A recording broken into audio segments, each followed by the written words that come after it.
আমরা বারবারই বলেছি, যেখানে অন্যায় সেখানে আমরা পৌঁছে যাব। আমরা জুলাইতেও বলেছি, মানুষ মেরো না। আমরা বারবার বলে যাব, বারবার একত্রিত হব, এটাই আমাদের ব্রত। আমি যে ঠিক কবিতা না, আমি আসিয়ার মার, যেহেতু আসিয়া কাল মারা গেল, আসিয়ার মারই একটি ভাষ্য, দেয়া ভাষ্য টিভিতে, সেটাই পড়ে আমি একটু গুছিয়ে পড়ে আপনাদেরকে শোনাচ্ছি। আসিয়ার মার ফরিয়াদ।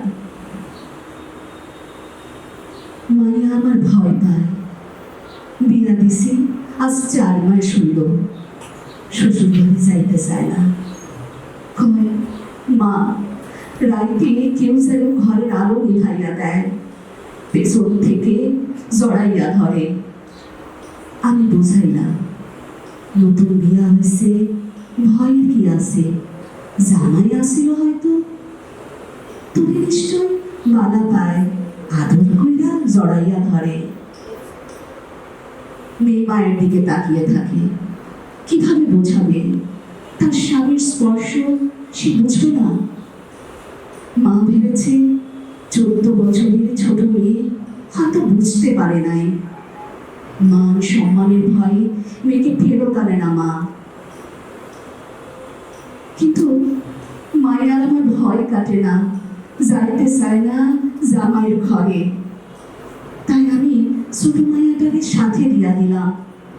8 বছরের মনি ছোট মাইয়া, বইলে বইলে সঙ্গী হইব ভাইবা, যাতে ভয় না লাগে বড় জনের।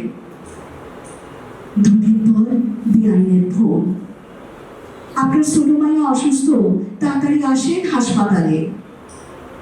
গিয়া দেখি এই অবস্থা, গলায় কাটার দাগ, শরীরে রক্ত, ধর্ষণ হয়েছে গো, ধর্ষণ হয়েছে।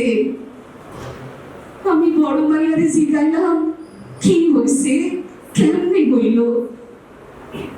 বড় মাইয়া কইল, মা আমি জানি না, আমার পাশেই ঘুমাইয়া ছিল। 2:30টার দিকে দেখি মনি নিচে পড়ে আছে। আমি ঘুমেছিলাম গো মা, আমি ঘুমেছিলাম, বেহুশা ঘুম, বুঝিনি কিছু। তখন কি হইল বুঝতে পারি নাই। ঘুম ভাইয়া গেলে শুনি মনি ঘুমাইতে ঘুমাইতে কইতেছে, আপু পুড়তাছে, আপু খুব পুড়তাছে গো। আহারে, আমার 8 বছরের ছোট মাইয়া, আমার মনি কেমন রক্তে ভাসতাছে, দেখেন দেখেন আপনারা। বাবারে, আমি বড় গরিব মানুষ। বড় মাইয়াটারে 14 বছর বয়সে বিয়া দিছি। অভাবের সংসার, খাইতে দিতে পারি না। আমার স্বামীর মাথায় সমস্যা, তাই মাইয়ার জীবন বাঁচাইতে বিয়া দিছি। বড় বোনের কাছে ছোট বোনকে পাঠাইছিলাম।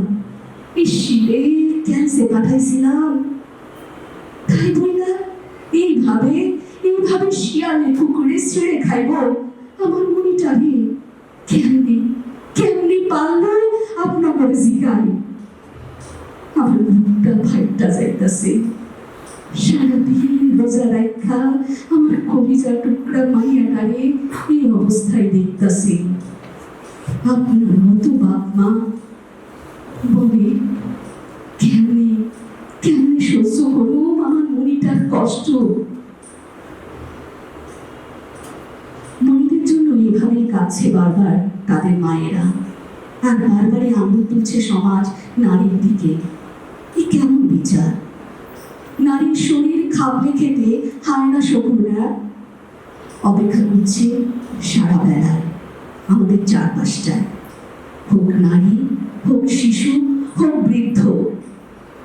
তবে তবে এখানে কি থেমে যাবো আমরা? প্রশ্ন রইল সমাজ আপনাদের প্রতি।